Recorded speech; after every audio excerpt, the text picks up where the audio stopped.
있습니다. 네, 박근혜 전 대통령의 파기환송심도 이제 곧 진행될 것으로 전해지고 있지 않습니까? 지금 병원에 입원 중이기 때문에 입원 상태에서 재판을 치러야 될 것 같아요. 그러면 네, 이게 형사 재판에서는 피고인은 출석을 원칙으로 하지만은 네. 질병 기타 사유로 출석을 할 수 없을 때는 진단서라든지 기타 이렇게 입증할 수 있는 서류를 제출하면 돼요. 근데 박근혜 전 대통령 같은 경우에는 3개월 이상 정도의 뭐 입원이 필요하다는 일단 의사의 소견이 나왔다는 거기 때문에 네. 앞으로 불출석을 계속 할 걸로 보여집니다. 네.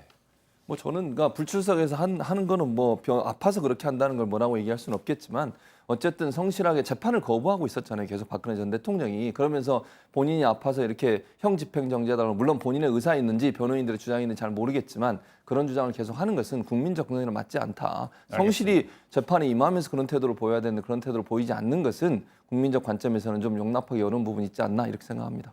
근데 국회 법사위 소속의 정성호 의원은 박근혜 전 대통령처럼 구치소, 교도소 수감자가 외부 병원을 한 달 이상 입원한 게 매우 드물다 이런 식으로 공식적인 자료까지 공개를 해놓은 상태네요. 그 자료를 보면은 뭐 2014년 같은 경우에는 1개월 이상 입원한 사람이 3명이고 네. 가장 많았던 2018년에 11명이었고 3개월 이상 입원한 경우는 거의 없어요. 그래서 이게 수용자의 어떤 건강 상태와 관련해 가지고 불평등에 관한 개선 대책을 마련해야 되는 게 아니냐 지금 이런 논의도 있습니다. 그리고 박근혜 전 대통령 같은 경우에는 지금 1인실에 입원을 하고 있다고 하는데 이거는 자비로 부담을 해야 돼요. 지금 옮긴 병실이 30평대라서 하루에 162만 원이라고 하는데 네. 건강보험이 끊어지거든요. 일단 구치소에 수감되면은. 그래서 이제 법무부가 건강보험공단에 일정 금액을 예치해놓고 거기서 지불이 되기도 하지만은 이렇게 1인실에 있어가지고 너무 비용이 클 때는 자비로 이거를 지불을 해야 되는 거고요. 박근혜 전 대통령 같은 경우에 그 삼성 주택을 매각한 금액이 67억이 되고